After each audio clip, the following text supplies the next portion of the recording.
श्री आदित्य हृदय स्तोत्रम ततो युद्ध परिश्रांतं समरे चिंतया स्थितं रावणं चाग्रतो दृष्ट्वा युद्धाय समुपस्थितं दैवतैश्च समागम्य द्रष्टुमभ्यागतो रणम् उपगम्याब्रवीद् राम मगस्त्यो भगवास्तदा राम राम महाबाहो शृणु गुह्यं सनातनं येन सर्वा नरीन् वत्स समरे विजयिष्यसे आदित्यहृदयं पुण्यं सर्वशत्रुविनाशनं जयावहं जपं नित्यमक्षयं परमं शिवं सर्वमङ्गलमाङ्गल्यं सर्वपापप्रणाशनं चिन्ताशोकप्रशमन मायुर्वर्धनमुत्तमं रश्मिमन्तं समुद्यन्तं देवासुरनमस्कृतं पूजयस्व विवस्वन्तं भास्करं भुवनेश्वरं सर्वदेवात्मको हेस तेजस्वी रश्मिभावनः एष देवासुरगणान् लोकान् पाति गभस्तिभिः एष ब्रह्मा च विष्णुश्च शिवः स्कन्दः प्रजापतिः महेन्द्रो धनदः कालो यमः सोमो ह्यपाम्पतिः पितरो वसवः साध्या अश्विनौ मरुतो मनुः वायुर्वह्निः प्रजाप्राण ऋतुकर्ता प्रभाकरः आदित्यः सविता सूर्यः खगः पूषा गभस्तिमान् सुवर्णसदृशो भानुर्हिरण्यरेता दिवाकरः हरिदस्वः सहस्रार्चिः सप्तसप्तिर्मरीचिमान् तिमिरोन्मथनः शम्भुस्त्वष्टा मार्तण्डको सुमान्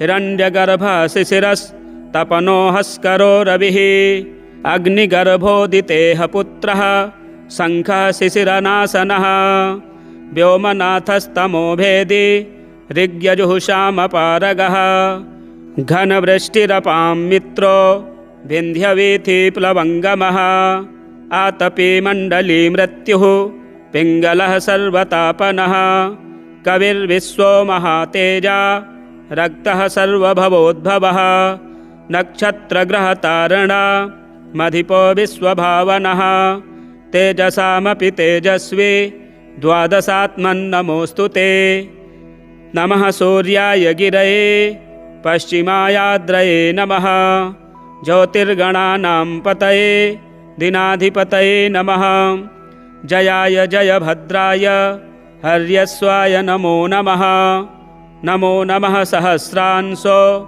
आदित्याय नमो नमः नम उग्राय वीराय शारङ्गाय नमो नमः नमः पद्मप्रबोधाय प्रचण्डाय नमोऽस्तु ते ब्रह्मेशानाच्युतेशाय सूरायादित्यवर्चसे भास्वते सर्वभक्षाय रौद्राय वपुषे नमः तमोघ्नाय हिमघ्नाय शत्रुघ्नायामितात्मने कृतघ्नघ्नाय देवाय ज्योतिषां पतये नमः तप्तचामीकराभाय हरये विश्वकर्मणे नमस्तमोभिनिघ्नाय रुचये लोकसाक्षिणे नाशयत्ते स वैभूतं तमेव सृजति प्रभुः पायत्ते स तपत्ते स वर्षत्ते स गभस्तिभिः एष सुप्तेषु जागर्ति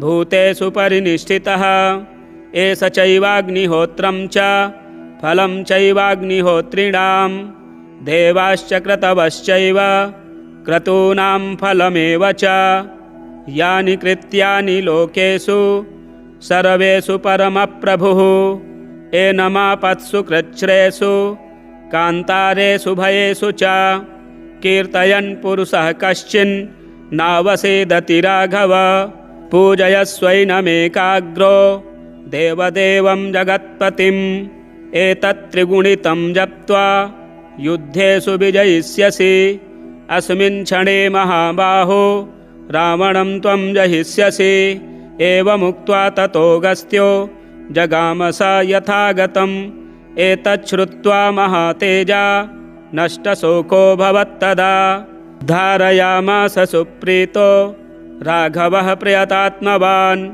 आदित्यं प्रेक्ष्य जपत्वेदं परं हर्षमवाप्तवान् त्रिराचम्य शुचिर्भूत्वा धनुरादाय वीर्यवान् रावणं प्रेक्ष्य हृष्टात्मा जयार्थं समुपागमत् सर्वयत्नेन महता वृतस्तस्य वधेऽभवत् अथ रविरवदन्निरीक्ष्य रामं मुदितमनाः परमं प्रहृष्यमाणः निशिचरपतिसङ्क्षयं विदित्वा सुरगणमध्यगतो वचस्त्वरेति। श्रीवाल्मीकीये रामायणे युद्धकाण्डे अगस्त्यप्रोक्तम् आदित्यहृदयस्तोत्रं सम्पूर्णम्। व्यासप्रोक्तं सूर्यहृदयस्तोत्रम्। व्यास उवाच अथोपतिष्ठेदादित्यमुदयन्तं समाहितः मन्त्रैस्तु विविधैः सौरैरिग्यजुषामसम्भवैः उपस्थाय महायोगं देवदेवं दिवाकरं कुर्वीत प्रणतिं भूमौ मूर्धनातेनैव मन्त्रतः ॐ खन्द्योताय च शान्ताय कारणत्रयहेतवे निवेदयामि चात्मानं नमस्ते ज्ञानरूपिणे नमस्ते घृणिने तुभ्यं सूर्याय ब्रह्मरूपिणे त्वमेव ब्रह्म परममापो ज्योतिरसोऽमृतं भूर्भुवः स्वस्त्वमोङ्कारः सर्वरुद्रः सनातनः पुरुषः सन्महोऽन्तस्थं प्रणमामि कपर्दिनं त्वमेव विश्वं बहुधा जातयज्जायते च यत् नमो रुद्राय सूर्याय त्वामहं शरणं गतः प्रचेतसे नमस्तुभ्यं नमो मेढुष्टमायते नमो नमस्ते रुद्राय त्वामहं शरणं गतः हिरण्यबाहवे तुभ्यं हिरण्यपतये नमः अम्बिकापतये तुभ्यमुमायाः पतये नमः नमोऽस्तु नीलग्रीवाय नमस्तुभ्यं पिनाकिने विलोहिताय भर्गाय सहस्राक्षाय ते नमः नमो हंसाय ते नित्यमादित्याय नमोऽस्तु ते नमस्ते वज्रहस्ताय त्र्यम्बकाय नमो नमः प्रपद्ये त्वां विरूपाक्षं महान्तं परमेश्वरं हिरण्मये गृहे गुप्तमात्मानं सर्वदेहिनां नमस्यामि परं ज्योतिर्ब्रह्माणं त्वां पराङ्गतिं विश्वं पशुपतिं भीमं नरनारीशरीरिणं नमः सूर्याय रुद्राय भास्वते परमेष्ठिने उग्राय सर्वभक्षाय त्वां प्रपद्ये सदैव हि एतद्वै सूर्यहृदयं जप्त्वास्तवमनुत्तमं प्रातःकालेऽथ मध्याह्ने नमस्कुर्याद्दिवाकरम् इदं पुत्राय शिष्याय धार्मिकाय दुजातये प्रदेयं सूर्यहृदयं ब्रह्मणा तु प्रदर्शितं सर्वपापप्रशमनं वेदसारसमुद्भवं ब्राह्मणानां हितं पुण्यं ऋषिसङ्घैर्निसेवितम् अथागम्य गृहं विप्रः समाचम्य यथाविधि प्रज्वाल्य विह्निं विधिवज्जुहुयाज्जातवेदसम्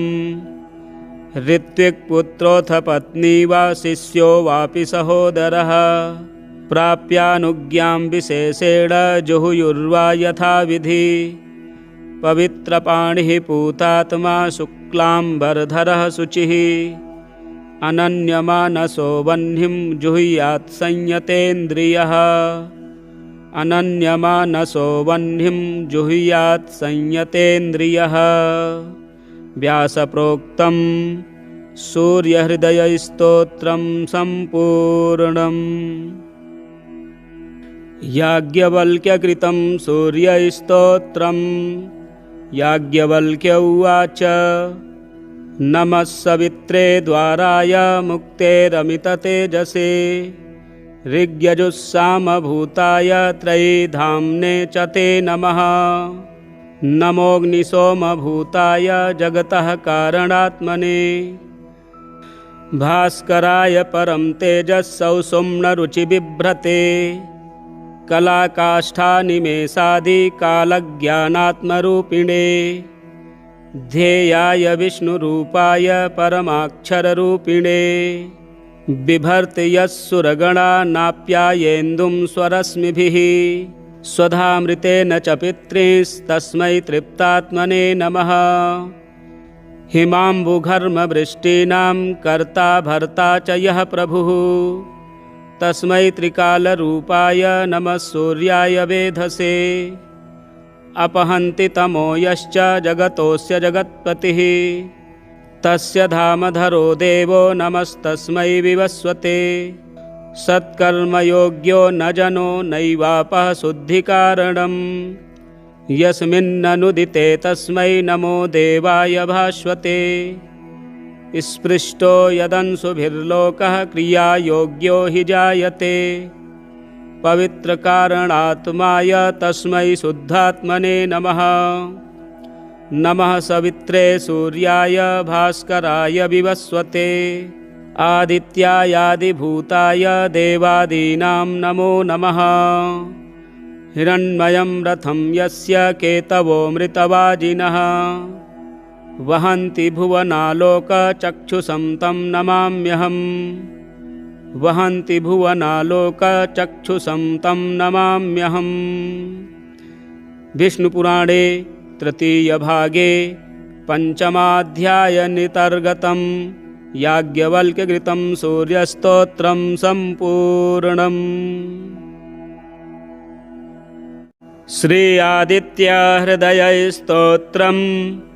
ततो युद्धपरिश्रान्तं समरे चिन्तया स्थितं। रावणं चाग्रतो दृष्ट्वा युद्धाय समुपस्थितं। दैवतैश्च समागम्य द्रष्टुमभ्यागतो रणम्।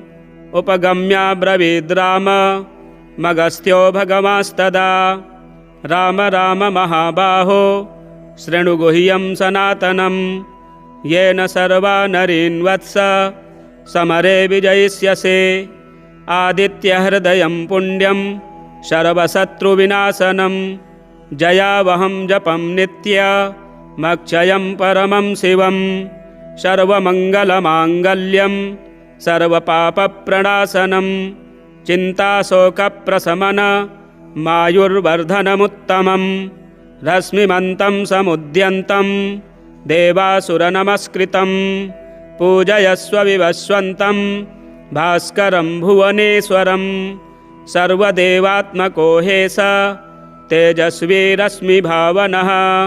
एष देवासुरगणान् लोकान् पाति गभस्तिभिः। एष ब्रह्मा च विष्णुश्च शिवः स्कन्दः प्रजापतिः।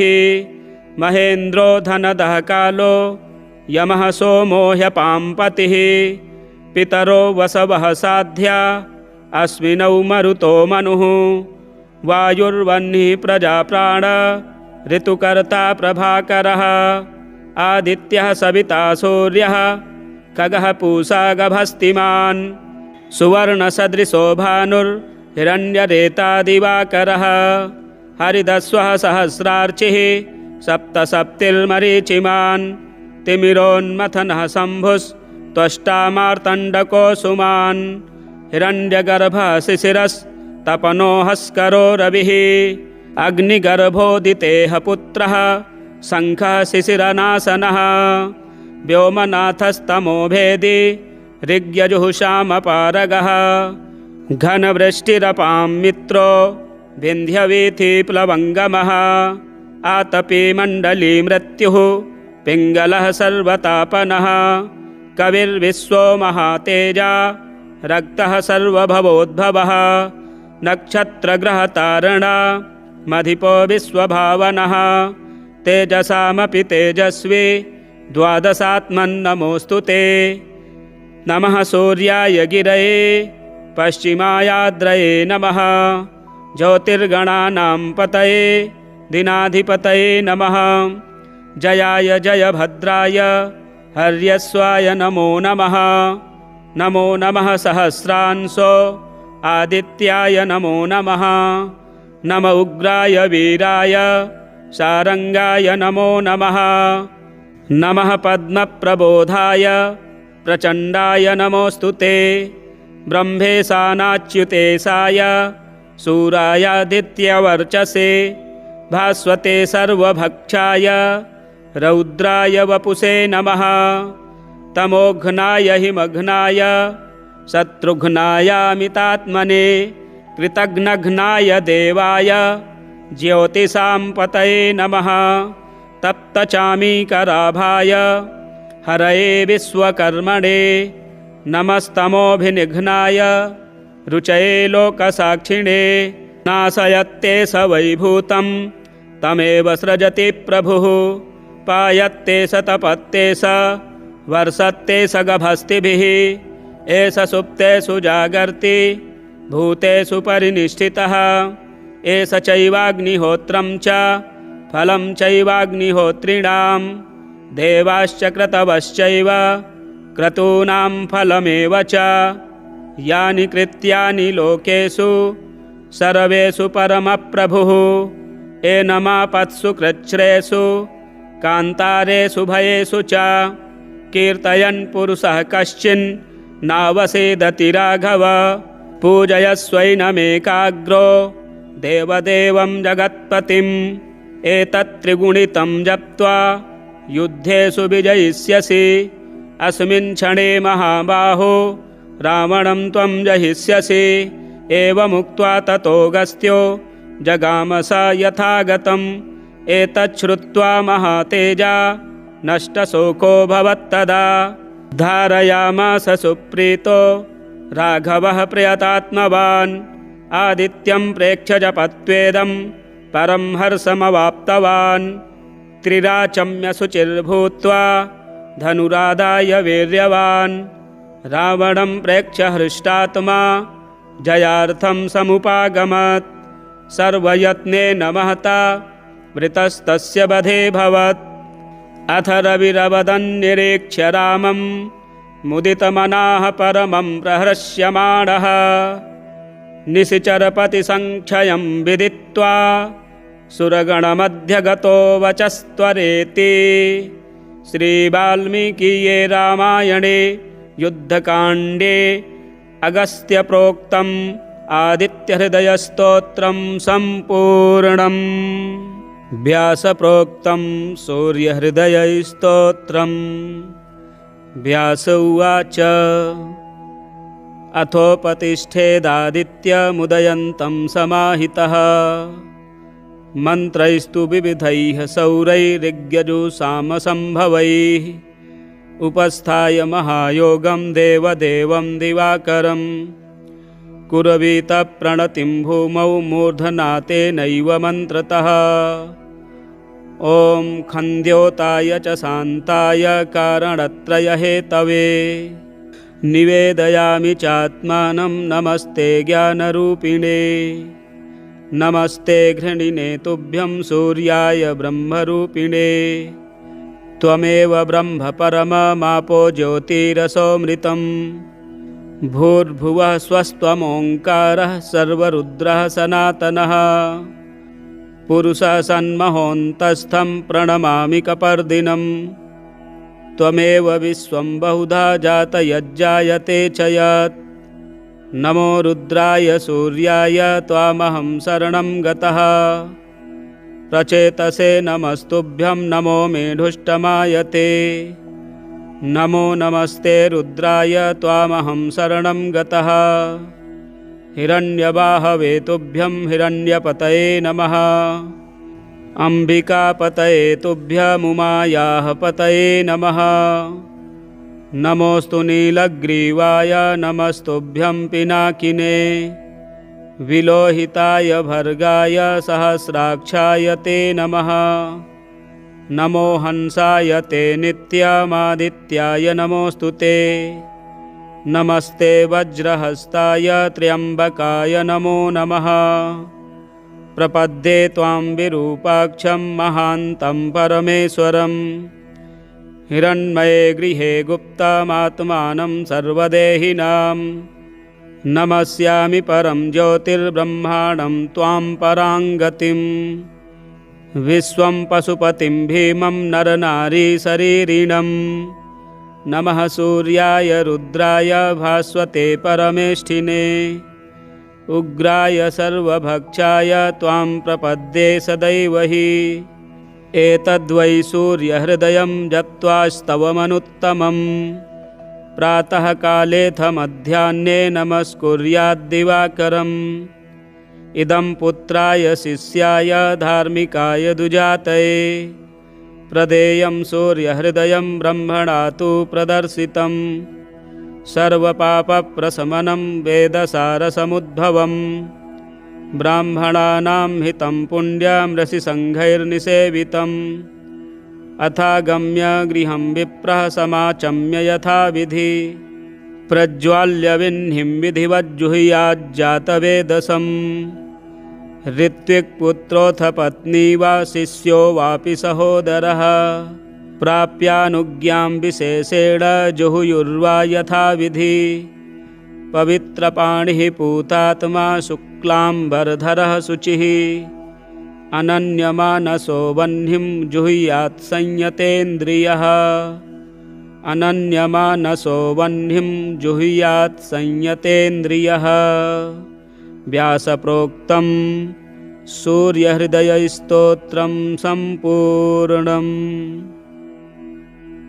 याज्ञवल्क्यकृतं सूर्यस्तोत्रम् याज्ञवल्क्य उवाच नमः सवित्रे द्वाराय मुक्तेरमिततेजसे ऋग्यजुस्सामभूताय त्रयीधाम्ने च ते नमः नमोऽग्निसोमभूताय जगतः कारणात्मने भास्कराय परं तेजस्सौषुम्नरुचिबिभ्रते कलाकाष्ठानिमेषादिकालज्ञानात्मरूपिणे ध्येयाय विष्णुरूपाय परमाक्षररूपिणे बिभर्ति यस्सुरगणा नाप्यायेन्दुं स्वरश्मिभिः स्वधामृतेन च पितृस्तस्मै तृप्तात्मने नमः हिमाम्बुघर्मवृष्टीनां कर्ता भर्ता च यः प्रभुः तस्मै त्रिकालरूपाय नमः सूर्याय वेधसे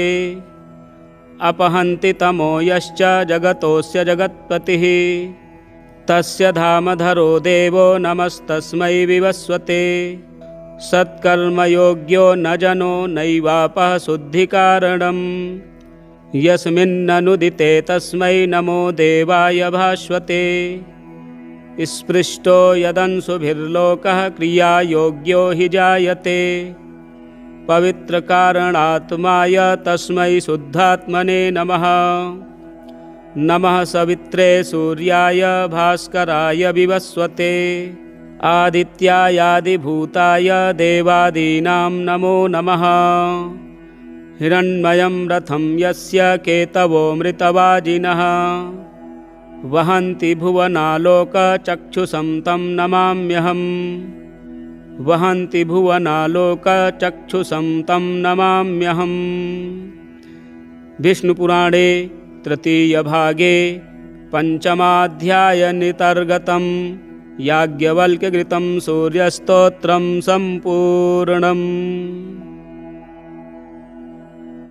श्री आदित्यहृदयस्तोत्रं ततो युद्धपरिश्रान्तं समरे चिन्तया स्थितं रावणं चाग्रतो दृष्ट्वा युद्धाय समुपस्थितं दैवतैश्च समागम्य द्रष्टुमभ्यागतो रणम् उपगम्याब्रवीद् राम मगस्त्यो भगवांस्तदा राम राम महाबाहो शृणु गुह्यं सनातनं येन सर्वा नरीन् वत्स समरे विजयिष्यसे आदित्यहृदयं पुण्यं सर्वशत्रुविनाशनं जयावहं जपं नित्यमक्षयं परमं शिवं सर्वमङ्गलमाङ्गल्यं सर्वपापप्रणाशनं चिन्ताशोकप्रशमन मायुर्वर्धनमुत्तमं रश्मिमन्तं समुद्यन्तं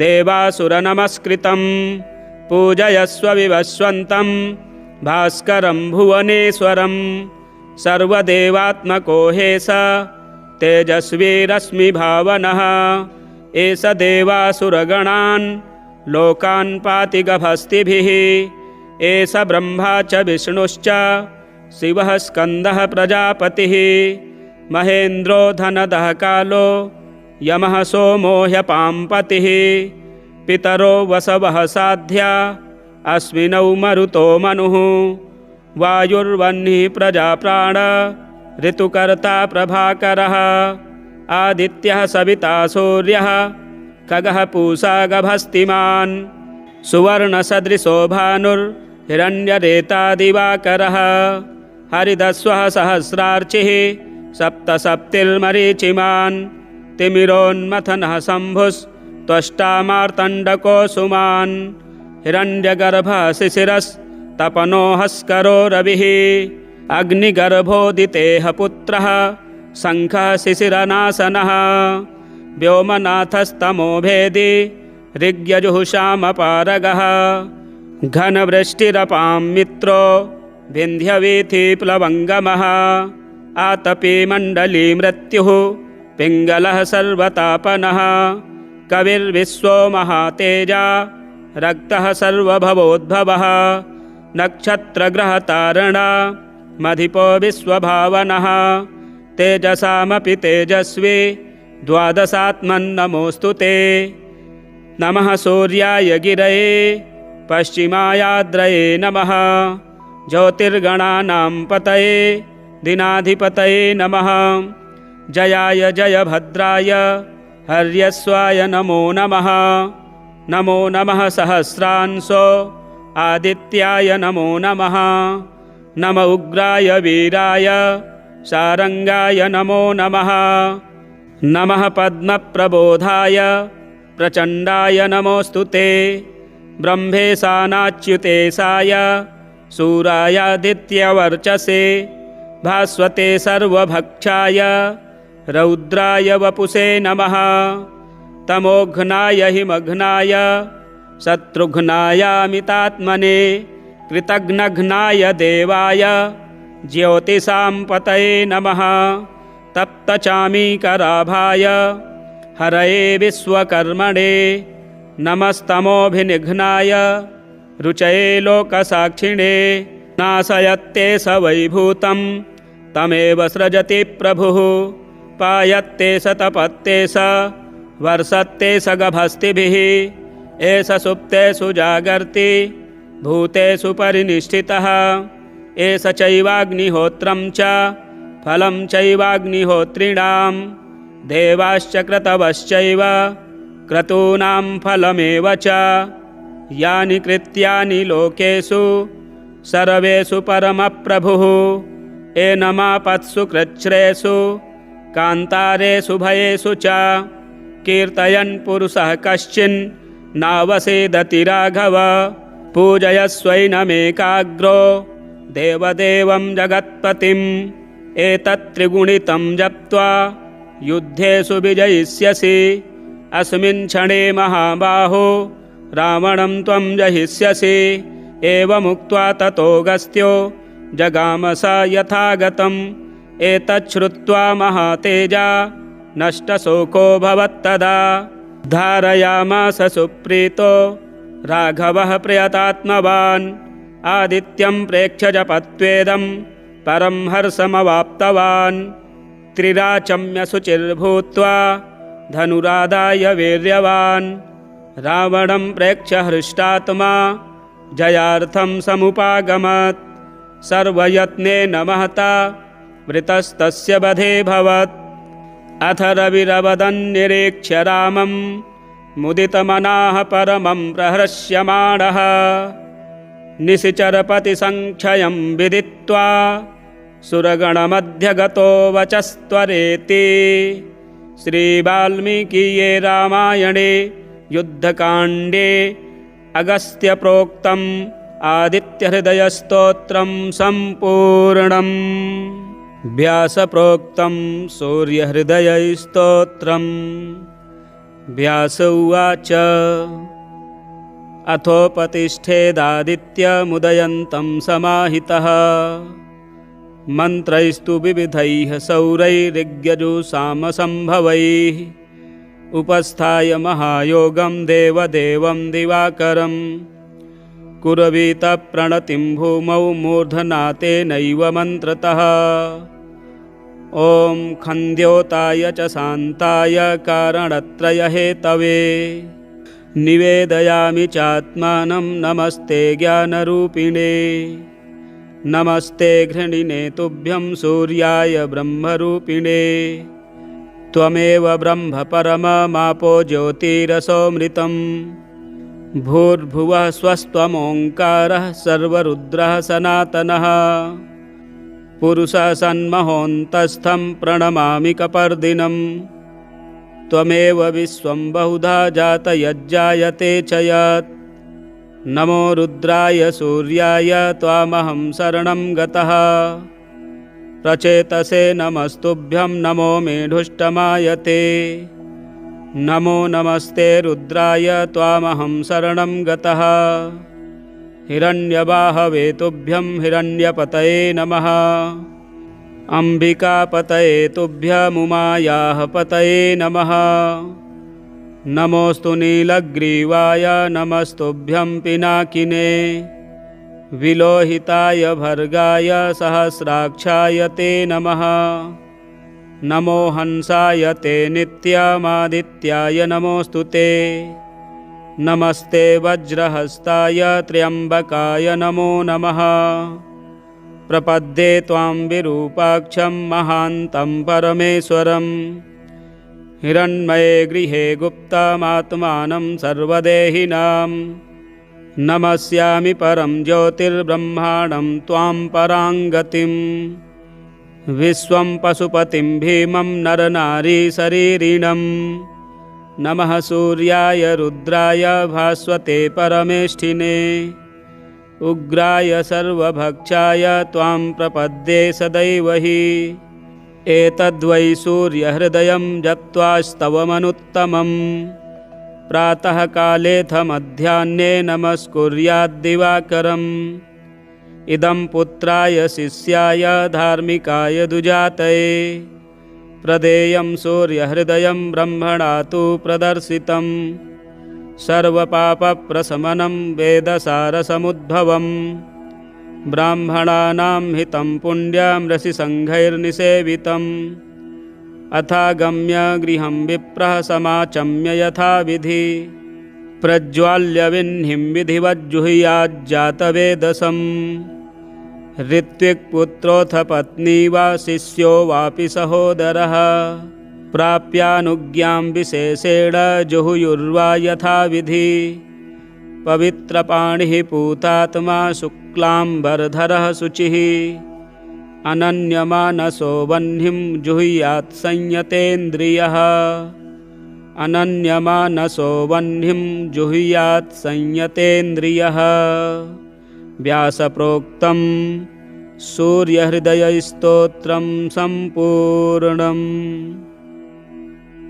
याज्ञवल्क्यकृतं सूर्यस्तोत्रम्। याज्ञवल्क्य उवाच नमः सवित्रे द्वाराय मुक्तेरमिततेजसे। ऋग्यजुस्सामभूताय त्रयीधाम्ने च ते नमः। नमोऽग्निसोमभूताय जगतः कारणात्मने। भास्कराय परं तेजःसौषुम्नरुचिबिभ्रते। कलाकाष्ठानिमेषादिकालज्ञानात्मरूपिणे। ध्येयाय विष्णुरूपाय परमाक्षररूपिणे। बिभर्ति यः सुरगणानाप्यायेन्दुं स्वरश्मिभिः। स्वधामृतेन च पितृस्तस्मै तृप्तात्मने नमः। हिमाम्बुघर्मवृष्टीनां कर्ता भर्ता च यः प्रभुः। तस्मै त्रिकालरूपाय नमः सूर्याय वेधसे। अपहन्ति तमो यश्च जगतोऽस्य जगत्पतिः तस्य धामधरो देवो नमस्तस्मै विवस्वते सत्कर्मयोग्यो न जनो नैवापः शुद्धिकारणम् यस्मिन्ननुदिते तस्मै नमो देवाय भास्वते स्पृष्टो यदंशुभिर्लोकः क्रियायोग्यो हि जायते पवित्रकारणात्माय तस्मै शुद्धात्मने नमः नमः सवित्रे सूर्याय भास्कराय विवस्वते आदित्यायादिभूताय देवादीनां नमो नमः हिरण्मयं रथं यस्य केतवो मृतवाजिनः वहन्ति भुवनालोकचक्षुषं तं नमाम्यहम् वहन्ति भुवनालोकचक्षुषं तं नमाम्यहम्।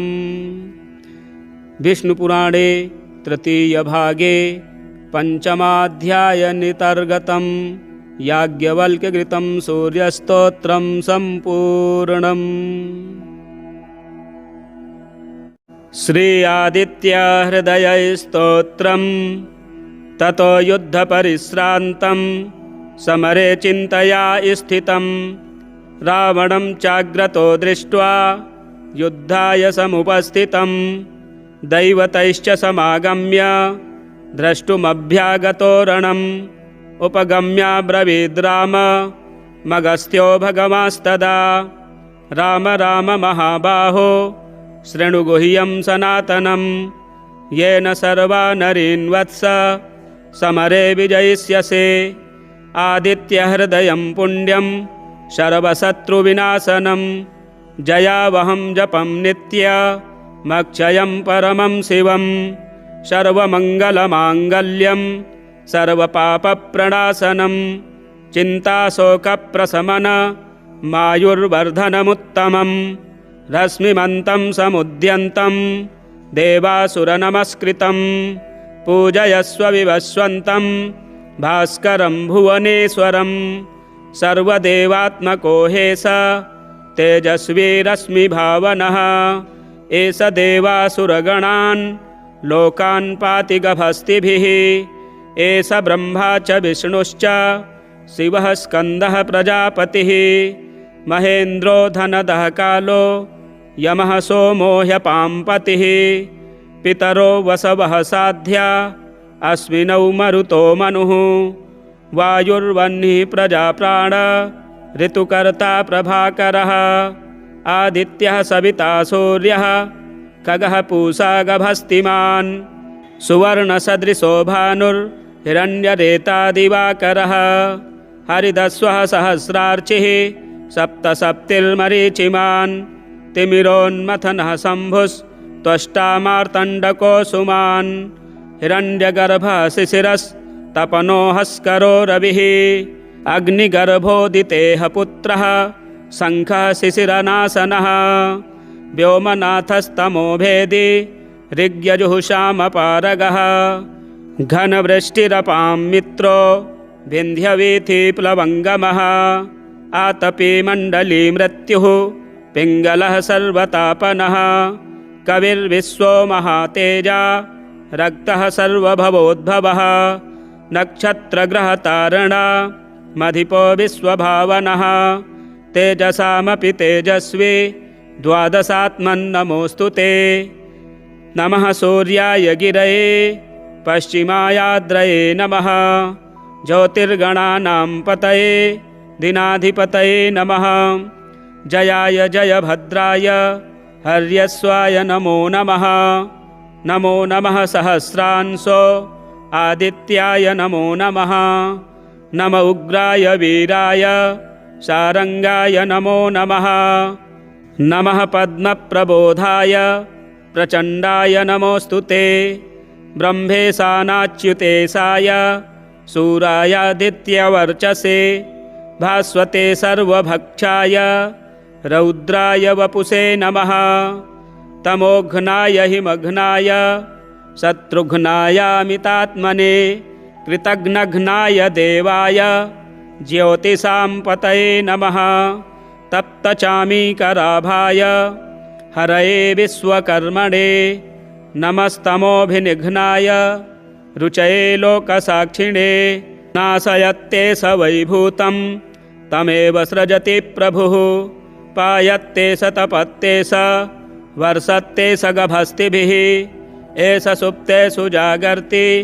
भूतेषु परिनिष्ठितः एष चैवाग्निहोत्रं च फलं चैवाग्निहोत्रिणां देवाश्च क्रतवश्चैव क्रतूनां फलमेव च यानि कृत्यानि लोकेषु सर्वेषु परमप्रभुः एनमापत्सु कृच्छ्रेषु कान्तारेषु भयेषु च कीर्तयन् पुरुषः कश्चिन् नावसेदति राघव पूजयस्वैनमेकाग्रो देवदेवं जगत्पतिम् एतत्त्रिगुणितं जप्त्वा युद्धेषु विजयिष्यसि अस्मिन् क्षणे महाबाहो रावणं त्वं जहिष्यसि एवमुक्त्वा ततोऽगस्त्यो जगाम स यथागतम् एतच्छ्रुत्वा महातेजा नष्टशोको भवत्तदा धारयामास सुप्रीतो राघवः प्रयतात्मवान्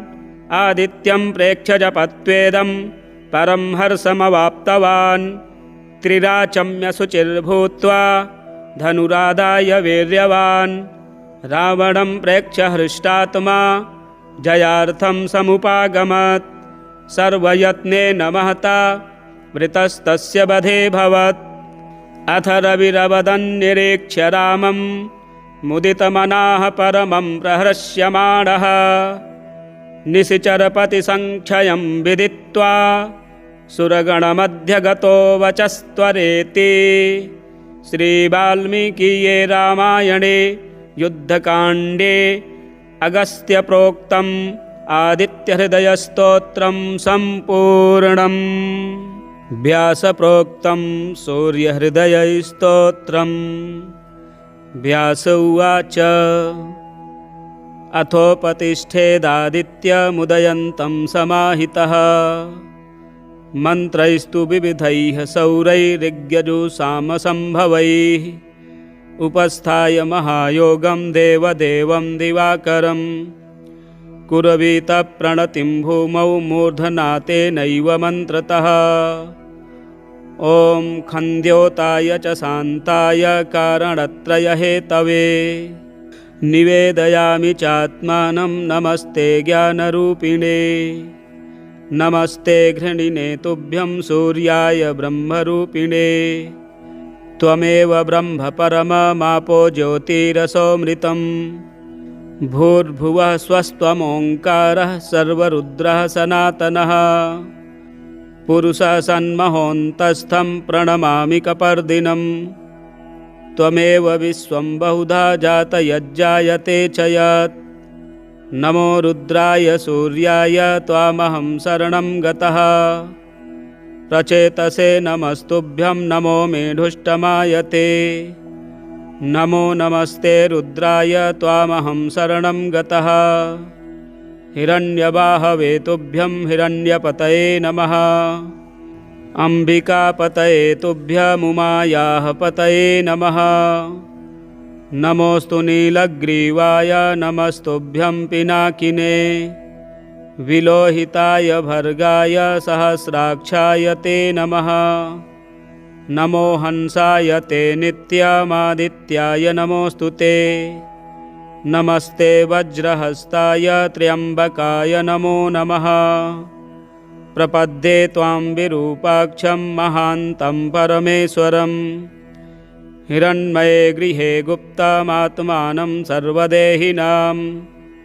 नमस्यामि परं ज्योतिर्ब्रह्माणं त्वां पराङ्गतिं विश्वं पशुपतिं भीमं नरनारीशरीरिणं नमः सूर्याय रुद्राय भास्वते परमेष्ठिने उग्राय सर्वभक्षाय त्वां प्रपद्ये सदैव हि एतद्वै सूर्यहृदयं जप्त्वास्तवमनुत्तमम् प्रातःकालेऽथ मध्याह्ने नमस्कुर्याद्दिवाकरम् इदं पुत्राय शिष्याय धार्मिकाय दुजातये प्रदेयं सूर्यहृदयं ब्रह्मणा तु प्रदर्शितं सर्वपापप्रशमनं वेदसारसमुद्भवम् ब्राह्मणानां हितं पुण्यं ऋषिसङ्घैर्निसेवितम् अथागम्य गृहं विप्रः समाचम्य यथाविधि प्रज्वाल्य विह्निं विधिवज्जुहुयाज्जातवेदसम्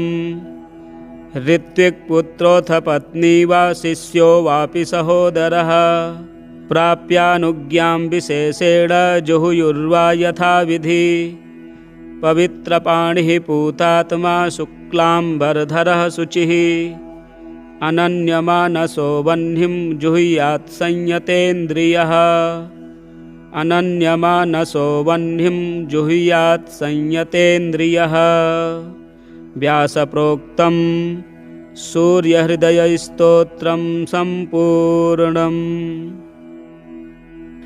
याज्ञवल्क्यकृतं सूर्यस्तोत्रं याज्ञवल्क्य उवाच नमः सवित्रे द्वाराय मुक्तेरमिततेजसे ऋग्यजुस्सामभूताय त्रयीधाम्ने च ते नमः नमोऽग्निसोमभूताय जगतः कारणात्मने भास्कराय परं तेजस्सौषुम्नरुचिबिभ्रते कलाकाष्ठानिमेषादिकालज्ञानात्मरूपिणे ध्येयाय विष्णुरूपाय परमाक्षररूपिणे बिभर्ति यस्सुरगणानाप्यायेन्दुं स्वरश्मिभिः स्वधामृतेन च पितृस्तस्मै तृप्तात्मने नमः हिमाम्बुघर्मवृष्टीनां कर्ता भर्ता च यः प्रभुः तस्मै त्रिकालरूपाय नमः सूर्याय वेधसे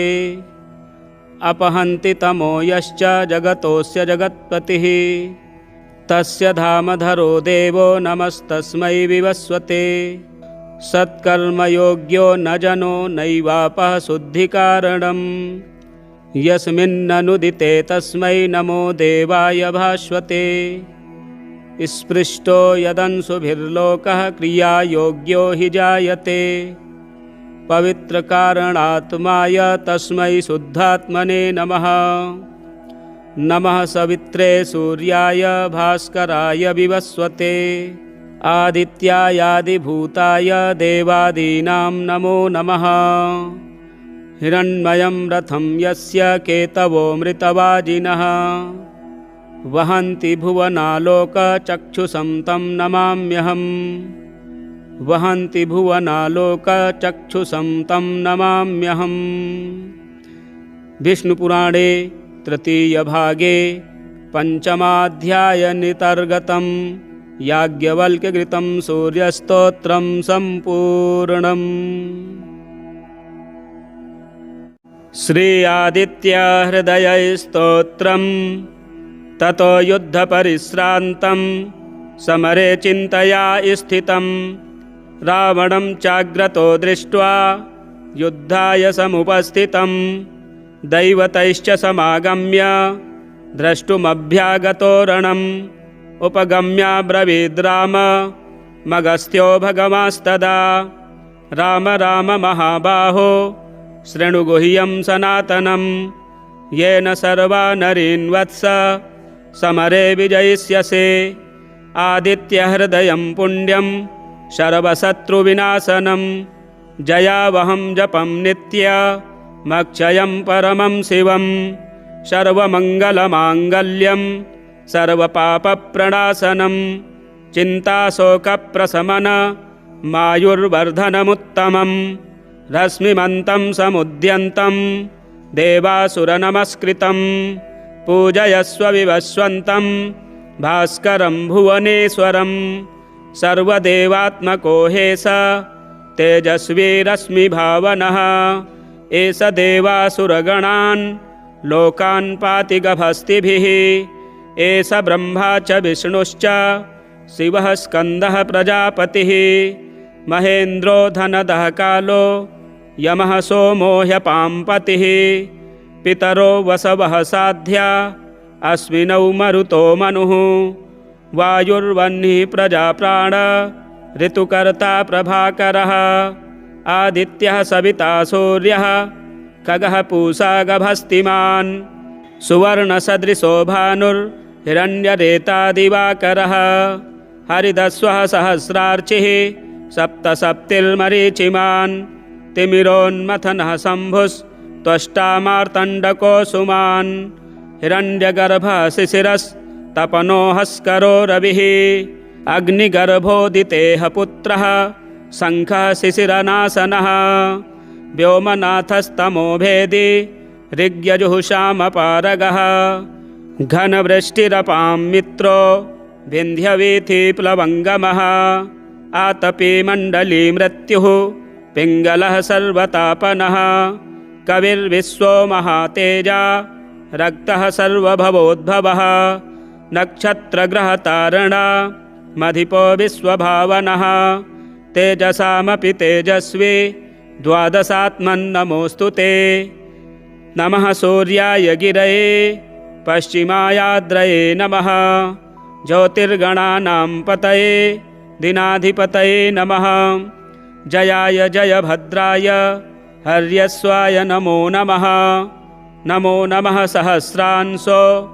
आदित्याय नमो नमः नम उग्राय वीराय शारङ्गाय नमो नमः नमः पद्मप्रबोधाय प्रचण्डाय नमोऽस्तु ते ब्रह्मेशानाच्युतेशाय सूरायादित्यवर्चसे भास्वते सर्वभक्षाय रौद्राय वपुषे नमः तमोघ्नाय हिमघ्नाय शत्रुघ्नायामितात्मने कृतघ्नघ्नाय देवाय ज्योतिषां पतये नमः तप्तचामीकराभाय हरये विश्वकर्मणे नमस्तमोभिनिघ्नाय रुचये लोकसाक्षिणे नाशयत्ते स वैभूतं तमेव सृजति प्रभुः पायत्ते स तपत्ते स वर्षत्ते स गभस्तिभिः एष सुप्तेषु जागर्ति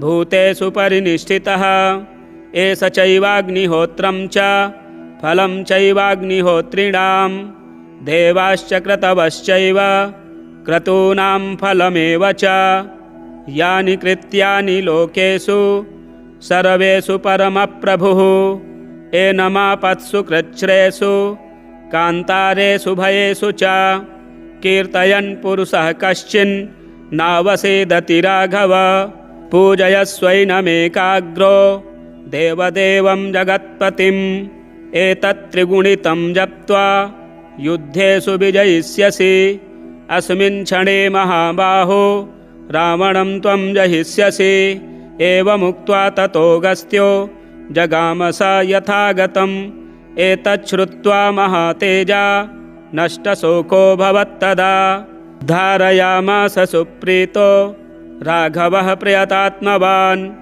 आदित्यं प्रेक्ष्य जपत्वेदं परं हर्षमवाप्तवान् त्रिराचम्य शुचिर्भूत्वा धनुरादाय वीर्यवान् रावणं प्रेक्ष्य हृष्टात्मा जयार्थं समुपागमत् सर्वयत्नेन महता वृतस्तस्य वधेऽभवत् अथ रविरवदन्निरीक्ष्य रामं मुदितमनाः परमं प्रहृष्यमाणः निशिचरपतिसङ्क्षयं विदित्वा सुरगणमध्यगतो वचस्त्वरेति श्रीवाल्मीकीये रामायणे युद्धकाण्डे अगस्त्यप्रोक्तम् आदित्यहृदयस्तोत्रं सम्पूर्णम् व्यासप्रोक्तं सूर्यहृदयस्तोत्रम् व्यास उवाच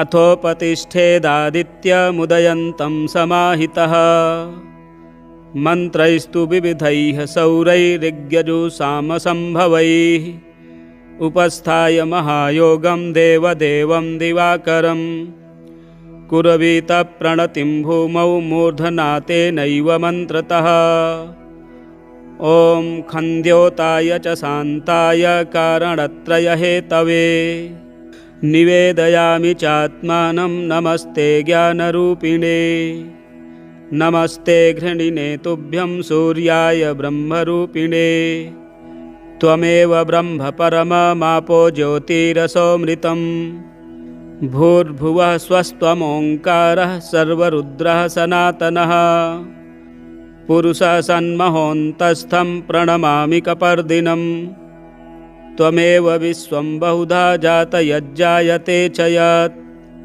नमो रुद्राय सूर्याय त्वामहं शरणं गतः प्रचेतसे नमस्तुभ्यं नमो मेढुष्टमायते नमो नमस्ते रुद्राय त्वामहं शरणं गतः हिरण्यबाहवे तुभ्यं हिरण्यपतये नमः अम्बिकापतये तुभ्यमुमायाः पतये नमः नमोऽस्तु नीलग्रीवाय नमस्तुभ्यं पिनाकिने विलोहिताय भर्गाय सहस्राक्षाय ते नमः नमो हंसाय ते नित्यमादित्याय नमोऽस्तु ते नमस्ते वज्रहस्ताय त्र्यम्बकाय नमो नमः प्रपद्ये त्वां विरूपाक्षं महान्तं परमेश्वरं हिरण्मये गृहे गुप्तमात्मानं सर्वदेहिनां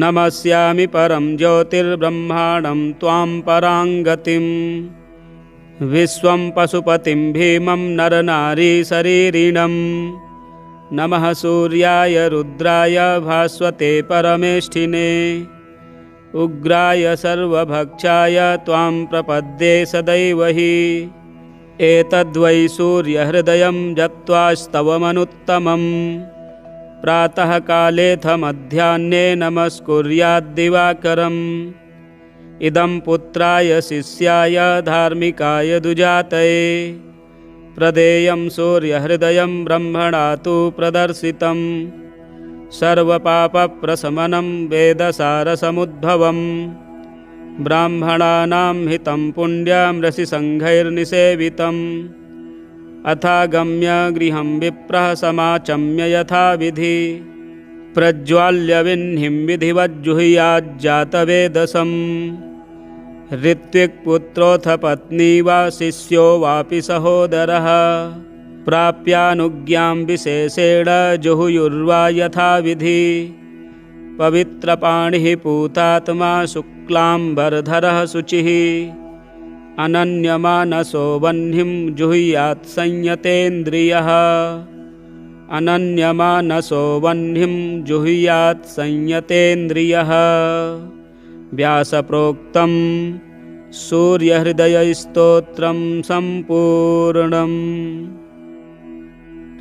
याज्ञवल्क्यकृतं सूर्यस्तोत्रं याज्ञवल्क्य उवाच नमः सवित्रे द्वाराय मुक्तेरमिततेजसे ऋग्यजुस्सामभूताय त्रयीधाम्ने च ते नमः नमोऽग्निसोमभूताय जगतः कारणात्मने भास्कराय परं तेजस्सौषुम्नरुचिबिभ्रते कलाकाष्ठानिमेषादिकालज्ञानात्मरूपिणे ध्येयाय विष्णुरूपाय परमाक्षररूपिणे बिभर्ति यः सुरगणानाप्यायेन्दुं स्वरश्मिभिः स्वधामृतेन च पितृस्तस्मै तृप्तात्मने नमः हिमाम्बुघर्मवृष्टीनां कर्ता भर्ता च यः प्रभुः तस्मै त्रिकालरूपाय नमः सूर्याय वेधसे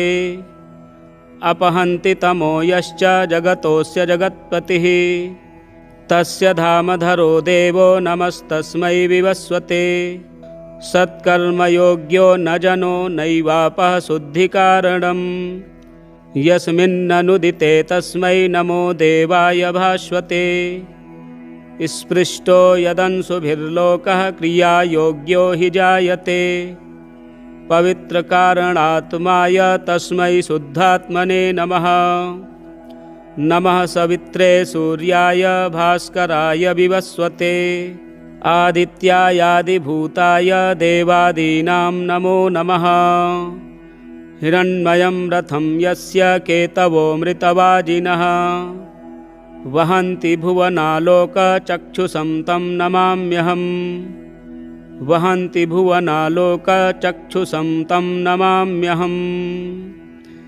विष्णुपुराणे तृतीयभागे पञ्चमाध्यायनितर्गतं याज्ञवल्क्यकृतं सूर्यस्तोत्रं सम्पूर्णम्। श्री आदित्यहृदयस्तोत्रम्। ततो युद्धपरिश्रान्तं समरे चिन्तया स्थितं रावणं चाग्रतो दृष्ट्वा युद्धाय समुपस्थितं दैवतैश्च समागम्य द्रष्टुमभ्यागतो रणम् उपगम्याब्रवीद् राम मगस्त्यो भगवांस्तदा राम राम महाबाहो शृणु गुह्यं सनातनं येन सर्वा नरीन् वत्स समरे विजयिष्यसे। आदित्यहृदयं पुण्यं सर्वशत्रुविनाशनं जयावहं जपं नित्यमक्षयं परमं शिवं सर्वमङ्गलमाङ्गल्यं सर्वपापप्रणाशनं चिन्ताशोकप्रशमन मायुर्वर्धनमुत्तमं रश्मिमन्तं समुद्यन्तं देवासुरनमस्कृतं पूजयस्व विवस्वन्तं भास्करं भुवनेश्वरं सर्वदेवात्मको हेस तेजस्वी रश्मिभावनः एष देवासुरगणान् लोकान् पाति गभस्तिभिः एष ब्रह्मा च विष्णुश्च शिवः स्कन्दः प्रजापतिः महेन्द्रो धनदः कालो यमः सोमो ह्यपाम्पतिः पितरो वसवः साध्या अस्मिनौ मरुतो मनुः वायुर्वह्निः प्रजाप्राण ऋतुकर्ता प्रभाकरः आदित्यः सविता सूर्यः खगः पूषा गभस्तिमान् सुवर्णसदृशो भानुर्हिरण्यरेता दिवाकरः हरिदस्वः सहस्रार्चिः सप्तसप्तिर्मरीचिमान् तिमिरोन्मथनः शम्भुस्त्वष्टा मार्तण्डको सुमान् हिरण्यगर्भः शिशिरस्तपनो हस्करो रविः अग्निगर्भोदितेह पुत्रः शङ्खः शिशिरनाशनः व्योमनाथस्तमो भेदी ऋग्यजुषामपारगः घनवृष्टिरपां मित्रो विन्ध्यवीथिप्लवङ्गमः आतपी मण्डली मृत्युः पिङ्गलः सर्वतापनः कविर्विश्वो महातेजा रक्तः सर्वभवोद्भवः नक्षत्रग्रहतारणा मधिपो विश्वभावनः तेजसामपि तेजस्वी द्वादशात्मन्नमोऽस्तु ते। नमः सूर्याय गिरये पश्चिमायाद्रये नमः ज्योतिर्गणानां पतये दिनाधिपतये नमः जयाय जयभद्राय हर्यस्वाय नमो नमः नमो नमः सहस्रांशो आदित्याय नमो नमः नम उग्राय वीराय शारङ्गाय नमो नमः नमः पद्मप्रबोधाय प्रचण्डाय नमोऽस्तु ते ब्रह्मेशानाच्युतेशाय सूरायादित्यवर्चसे भास्वते सर्वभक्षाय रौद्राय वपुषे नमः तमोघ्नाय हिमघ्नाय शत्रुघ्नायामितात्मने कृतघ्नघ्नाय देवाय ज्योतिषां पतये नमः तप्तचामीकराभाय हरये विश्वकर्मणे नमस्तमोभिनिघ्नाय रुचये लोकसाक्षिणे नाशयत्ते स वैभूतं तमेव सृजति प्रभुः पायत्ते स तपत्ते स वर्षत्ते स गभस्तिभिः एष सुप्तेषु जागर्ति भूतेषु परिनिष्ठितः एष चैवाग्निहोत्रं च फलं चैवाग्निहोत्रिणां देवाश्च क्रतवश्चैव क्रतूनां फलमेव च यानि कृत्यानि लोकेषु सर्वेषु परमप्रभुः एनमापत्सु कृच्छ्रेषु कान्तारेषु भयेषु च कीर्तयन् पुरुषः कश्चिन् नावसेदति राघव पूजयस्वैनमेकाग्रो देवदेवं जगत्पतिं एतत्त्रिगुणितं जप्त्वा युद्धेषु विजयिष्यसि। अस्मिन् क्षणे महाबाहो रावणं त्वं जहिष्यसि। एवमुक्त्वा ततोऽगस्त्यो जगाम स यथागतम्। एतच्छ्रुत्वा महातेजा नष्टशोको भवत्तदा। धारयामास सुप्रीतो राघवः प्रयतात्मवान्। आदित्यं प्रेक्ष्य जपत्वेदं परं हर्षमवाप्तवान्। त्रिराचम्य शुचिर्भूत्वा धनुरादाय वीर्यवान्। रावणं प्रेक्ष्य हृष्टात्मा जयार्थं समुपागमत्। सर्वयत्नेन महता वृतस्तस्य वधेऽभवत्। अथ रविरवदन्निरीक्ष्य रामं मुदितमनाः परमं प्रहृष्यमाणः। निशिचरपतिसङ्ख्यं विदित्वा सुरगणमध्यगतो वचस्त्वरेति। श्रीवाल्मीकीये रामायणे युद्धकाण्डे अगस्त्यप्रोक्तम् आदित्यहृदयस्तोत्रं सम्पूर्णम्। व्यासप्रोक्तं सूर्यहृदयस्तोत्रम्। व्यास उवाच अथोपतिष्ठेदादित्यमुदयन्तं समाहितः। मन्त्रैस्तु विविधैः सौरैर्यजुषामसम्भवैः। उपस्थाय महायोगं देवदेवं दिवाकरं। कुर्वीत प्रणतिं भूमौ मूर्धनातेनैव मन्त्रतः। ॐ खन्द्योताय च शान्ताय कारणत्रयहेतवे। निवेदयामि चात्मानं नमस्ते ज्ञानरूपिणे। नमस्ते घृणिने तुभ्यं सूर्याय ब्रह्मरूपिणे। त्वमेव ब्रह्म परममापो ज्योतिरसोऽमृतम्। भूर्भुवः स्वस्त्वमोङ्कारः सर्वरुद्रः सनातनः। पुरुषः सन्महोऽन्तस्थं प्रणमामि कपर्दिनम्। त्वमेव विश्वं बहुधा जातयज्जायते च यत्। नमो रुद्राय सूर्याय त्वामहं शरणं गतः। प्रचेतसे नमस्तुभ्यं नमो मेढुष्टमायते। नमो नमस्ते रुद्राय त्वामहं शरणं गतः। हिरण्यबाहवे तुभ्यं हिरण्यपतये नमः। अम्बिकापतये तुभ्यमुमायाः पतये नमः। नमोऽस्तु नीलग्रीवाय नमस्तुभ्यं पिनाकिने। विलोहिताय भर्गाय सहस्राक्षाय ते नमः। नमो हंसाय ते नित्यमादित्याय नमोऽस्तु ते। नमस्ते वज्रहस्ताय त्र्यम्बकाय नमो नमः। प्रपद्ये त्वां विरूपाक्षं महान्तं परमेश्वरम्। हिरण्मये गृहे गुप्तमात्मानं सर्वदेहिनां। नमस्यामि परं ज्योतिर्ब्रह्माणं त्वां पराङ्गतिम्। विश्वं पशुपतिं भीमं नरनारीशरीरिणम्। नमः सूर्याय रुद्राय भास्वते परमेष्ठिने। उग्राय सर्वभक्षाय त्वां प्रपद्ये सदैव हि। एतद्वै सूर्यहृदयं जप्त्वास्तवमनुत्तमम्। प्रातःकालेऽथ मध्याह्ने नमस्कुर्याद्दिवाकरम्। इदं पुत्राय शिष्याय धार्मिकाय दुजातये। प्रदेयं सूर्यहृदयं ब्रह्मणा तु प्रदर्शितं। सर्वपापप्रशमनं वेदसारसमुद्भवम्। ब्राह्मणानां हितं पुण्यं ऋषिसङ्घैर्निसेवितम्। अथागम्य गृहं विप्रः समाचम्य यथाविधि। प्रज्वाल्य विह्निं विधिवज्जुहुयाज्जातवेदसम्। ऋत्विक्पुत्रोऽथ पत्नी वा शिष्यो वापि सहोदरः। प्राप्यानुज्ञां विशेषेण जुहुयुर्वा यथाविधि। पवित्रपाणिः पूतात्मा शुक्लाम्बरधरः शुचिः। अनन्यमानसो वह्निं जुहुयात् संयतेन्द्रियः। अनन्यमानसो वह्निं जुहुयात् संयतेन्द्रियः।